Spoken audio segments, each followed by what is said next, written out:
अभिनंदा घर and welcome back to my channel education and career.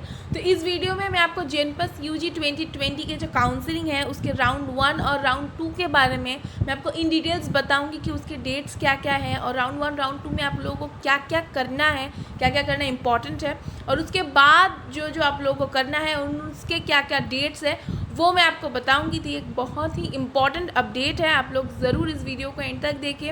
ये video अगर आपको अच्छा लगे तो लाइक एंड शेयर ज़रूर कीजिएगा और मेरे चैनल को सब्सक्राइब ज़रूर कीजिएगा ऐसे ही कुछ इंपॉर्टेंट अपडेट्स के लिए। तो चलिए हम स्टार्ट करते हैं। तो इससे पहले हम देख लेंगे कि जो डेट्स हैं वो क्या क्या है। फर्स्ट राउंड ऑफ रजिस्ट्रेशन और uploading documents and choice filling जो था 16 to 21 अक्टूबर वो ऑलरेडी हो चुका है।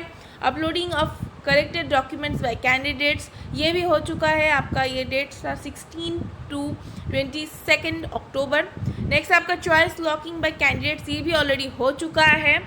नेक्स्ट आपका जो है वो है डिक्लेरेशन ऑफ रैंक, ये है आपका 2 नवंबर 2020। नेक्स्ट आपका first round of seat allotment result 5 नवंबर जो है। नेक्स्ट है आपका verification of PWD status at IPGMER, यानी कि जो लोग PWD है उन लोगों को वेरिफिकेशन होगा वो होगा आपका 6 नवंबर 2020।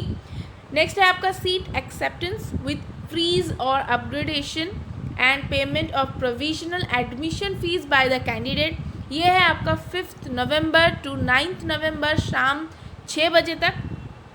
नेक्स्ट जो है वो है आपका second round of seat allotment result जो है वो है आपका 12 नवंबर 2020।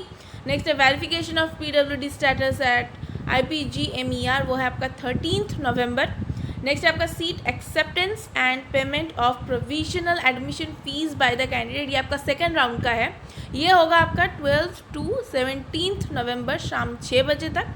नेक्स्ट और लास्ट जो है वो है physical reporting to the institutes, जो कि आप लोगों को करने होंगे, जो आप लोगों के इंस्टीट्यूट होगा आप लोगों को जाना पड़ेगा, वो है विद इन 19 नवंबर। ये हो गए आपके सारे जो डेट्स है, ये मैंने आपको बता दिए हैं। आप चाहे तो इसका एक स्क्रीनशॉट रख सकते हैं आपके फर्दर यूजेस के लिए। तो हम स्टार्ट करेंगे राउंड 1 और राउंड 2 में कि उनमें क्या क्या होता है और क्या क्या आप लोगों को करना है, वो क्या क्या इंपॉर्टेंट है वो मैं आप लोगों को बताऊँगी। तो अब हम स्टार्ट करेंगे राउंड 1 जो कि है provisional allotment and provisional admission. तो इसमें फर्स्टली कहा गया है provisional allotment of first round will be declared after declaration of rank on a pre scheduled date and all registered candidates will be informed by SMS। इसमें ये कहा गया है कि फर्स्ट राउंड जो है वो डिक्लेयर होगा आपके रैंक्स डिक्लेरेशन जो कि 2 नवंबर, उसके बाद आपको जो फर्स्ट राउंड का जो प्रोविजनल अलॉटमेंट है उसके बाद वो डिक्लेयर होगा और ये जो है एक प्री शेड्यूल डेट में होगा। ऑलरेडी इसको शेड्यूल दिया जाएगा कि कब होगा, तो वहाँ उस दिन ये अलॉटमेंट होगा। और ये भी कहा गया है कि जो कैंडिडेट्स रजिस्टर्ड हैं उन लोगों को इन्फॉर्म कर दिया जाएगा SMS के थ्रू, आप लोगों के पास SMS जाएगा प्रोविजनल अलॉटमेंट फर्स्ट राउंड का, वो आप लोगों को SMS जाएगा। सेकेंड जो कहा गया है वो है कि general seats will be allotted only if a candidate meets the cut off marks for general seats, यानी कि जो जनरल सीट्स का जो अलॉटमेंट है, जो जनरल कैंडिडेट्स अगर कट ऑफ मार्क्स अगर उन लोगों को मिल जाता है तो उन लोग का जो सीट अलॉटमेंट है वो हो जाएगा। थर्ड ये कहा गया है कि allotment is given on the basis of information and documents provide by the candidates. Allotments जो है वो जो कैंडिडेट्स जो इन्फॉर्मेशन और डॉक्यूमेंट्स प्रोवाइड कर रहे हैं उसके बेसिस पे अलॉटमेंट होगा। If at any stage it is found on scrutiny that the applicant is otherwise ineligible for the allotment, his or her allotment or admission shall be treated as cancelled। यानी कि अगर किसी भी stage में ये पाया गया कि आपका जो एप्लीकेंट है वो स्क्रूटनी पे दिया गया है तो वो कैंडिडेट इनएलिजिबल हो जाएंगे अलॉटमेंट के लिए और उनका जो अलॉटमेंट और एडमिशन जो है वो कैंसिल हो जाएगा। नेक्स्ट कहा गया है कि candidates will log in to check their allotment. The allotment status will show the institute and course in which he or she has been allotted a seat। Candidates को लॉगिन करना होगा अपने जो अलॉटमेंट्स है वो चेक करने के लिए और अलॉटमेंट स्टेटस भी दिखाए जाएंगे जिसमें आपको इंस्टीट्यूट और कोर्स भी दिखाया जाएगा। नेक्स्ट आपको कहा है कि the candidate has 2 options. Main है accept and freeze the seat, यानी कि आप वो जो सीट आपको मिल रहा है वो आप एक्सेप्ट कर रहे हैं और उसको आप फ्रीज कर रहे हैं। नेक्स्ट है accept with option for a possible upgradation. Candidate sets his or her willingness for possible upgradation, यानी कि आपको फर्दर अपग्रेड के लिए आप लोग अप्लाई करेंगे पॉसिबल अपग्रेडेशन। अगर आपको कोई और अदर इंस्टीट्यूट्स अगर आपको मिले, इसके लिए आपको अप्लाई करना होगा, वो है पॉसिबल अपग्रेडेशन। थर्ड जो है वो है in both cases the candidate has to pay seat acceptance fees.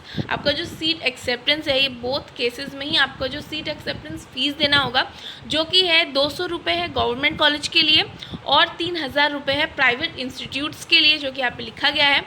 और उसके बाद ये भी कहा है कि download the provisional allotment letter and the provisional admission letter which is provisional and is subject to successful physical verification of documents by the concerned institute।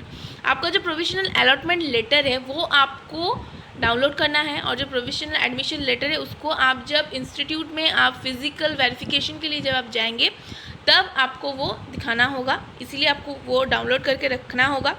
PWD candidates के लिए वो है PWD candidates allotted PWD seats will have to physically report to IPGMER Kolkata on a scheduled date for physical verification. जो लोग PWD के seats allotted किए हैं उन लोगों को फिजिकली रिपोर्ट करना होगा कोलकाता IPGMER के लिए। वो एक शेड्यूल्ड डेट दिया जाएगा, उस डेट में आप लोग को फिजिकल वेरिफिकेशन के लिए आप लोग को वहाँ पे जाना होगा, रिपोर्ट करना होगा। In case his or her PWD status is cancelled on verification, the present allotment will be cancelled। अगर आपका जो PWD स्टेटस है वो अगर कैंसिल हो रहा है वेरिफिकेशन के टाइम पे, तो आपका जो प्रेजेंट अलॉटमेंट है वो भी आपका कैंसिल हो जाएगा। एंड ही और she will be considered in next round in non PWD seats, यानी कि जो कंसिडर्ड किए गए थे PWD सीट्स के लिए, अगर उनका PWD स्टेटस कैंसिल हो रहा है तो वो लोग नेक्स्ट राउंड में उन लोगों को नॉन PWD सीट्स में उन लोगों को नेक्स्ट राउंड में दिया जाएगा। If he or she fails to report on the scheduled date, it will be construed that he or she is not interested in the admission and will not be considered in any further allotment in any further round। अगर आप schedule date में वहाँ पे report नहीं कर रहे हैं तो वो लोग ये मान लेंगे कि आप लोग इंटरेस्टेड नहीं हैं एडमिशन के लिए, तो आप लोग का जो सीट्स है वो आप फर्दर राउंड में नहीं करेंगे। नेक्स्ट है कि if the candidate fails to pay the seat acceptance fees, it will be construed that he or she is not interested in the admission and will not be considered in any further allotment in any further round। अगर आप जो fees है acceptance fees वो अगर आप नहीं दे रहे हैं तो वो लोग ये कंस्ट्रक्टेड करेंगे कि आप लोग एडमिशन के लिए इंटरेस्टेड नहीं हैं और आपको फर्दर जो राउंड है उसमें भी आप इंटरेस्टेड नहीं है, तो आप लोगों को वो फर्दर राउंड्स में भी नहीं देंगे। लास्ट कहा गया है वो है आपका all those who freeze their seats will have to physically report to the respective institute within the scheduled date and complete all formalities. जो लोग सीट्स को फ्रीज़ कर रहे हैं, यानी कि जो लोग जो कॉलेज आप लोगों को मिलेगा उसका जो सीट आप फ्रीज़ कर रहे हैं, उन लोगों को फिजिकली रिपोर्ट करना होगा उस इंस्टीट्यूट में, और जो फॉर्मेलिटीज़ है वो आपको कंप्लीट करने होंगे विथ ऑल डॉक्यूमेंट्स। जो रिक्वायरमेंट्स हैं वो सारे डॉक्यूमेंट्स लेके आपको फिजिकली वहाँ पर रिपोर्ट करना होगा। अब हम जाएंगे सेकेंड राउंड में। तो राउंड 2 में ये कहा गया है कि फर्स्ट जो है वो है following 3 groups of candidates who have already successfully registered in round 1 will be considered in round 2 namely. First है those who did not get any allotment in round 1, यानी कि जिन लोगों को राउंड 1 में कोई अलॉटमेंट नहीं मिला है वो है। सेकेंड है those who accepted the allotted seat in round 1, paid seat acceptance fees and upgraded for upgradation, यानी कि जो लोग उनका जो राउंड 1 में जो अलॉटमेंट उन लोग को मिल रहा है वो एक्सेप्ट कर रहे हैं, एक्सेप्टेंस जो फीस है वो भी पेड कर रहे हैं, और फर्दर अपग्रेडेशन के लिए जो लोग कर रहे हैं वो लोग भी राउंड 2 में कर सकते हैं। थर्ड है PWD candidates who PWD status has been cancelled in round 1। जिन लोगों का PWD स्टेटस कैंसिल हो रहा है राउंड 1 में, वो भी राउंड 2 में उन लोगों को मिलेगा चांस। और भी कहा गया है जो है कि the allotment will be declared on the pre schedule date. जो अलॉटमेंट है वो आप लोगों को ऑलरेडी बताया जाएगा, एक प्री शेड्यूल डेट दिया जाएगा, तब आप लोगों को पता चल जाएगा। नेक्स्ट है the upgraded candidates must pay positive differential amount of provisional admission fee if any. On the other hand, if any amount is refundable, the same will be refunded online to the candidate's bank account in due course. The candidates can be download their revised provisional admission letter। यानी कि आप लोगों को जो पे है वो आपको पॉजिटिव डिफरेंशियल अमाउंट में आप लोगों को वो पे करना है, और कोई पे अगर रिफंडेबल है वो आपके जो कैंडिडेट्स का जो बैंक अकाउंट है इन ड्यू कोर्स में आप लोगों को वो मिल जाएगा, आपके बैंक अकाउंट में वो लोग भेज देंगे। और आपका जो डाउनलोड करना होगा, आपको रिवाइज प्रोविजनल एडमिशन लेटर जो है वो आपको डाउनलोड करना होगा।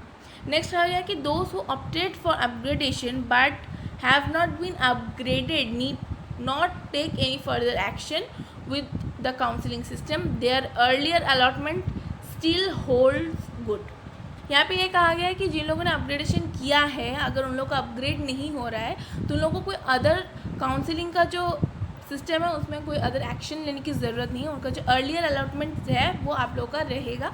नेक्स्ट कहा गया है कि those who did not get any allotment in round 1 और those who allotment in round 1 was cancelled and got fresh allotment in round 2 has to pay seat acceptance fees. यानी कि जो लोग फर्स्ट राउंड में जिन लोगों को कोई अलॉटमेंट नहीं मिला है और किसी का अगर ऐसा हुआ कि फ़र्स्ट राउंड में उन लोगों का जो अलॉटमेंट है वो कैंसिल हो जाएगा और उन लोगों को फ्रेश कोई अलॉटमेंट मिलेगा राउंड 2 में, तो उन लोगों को जो सीट एक्सेप्टेंस है उन लोगों को वो पे करना होगा।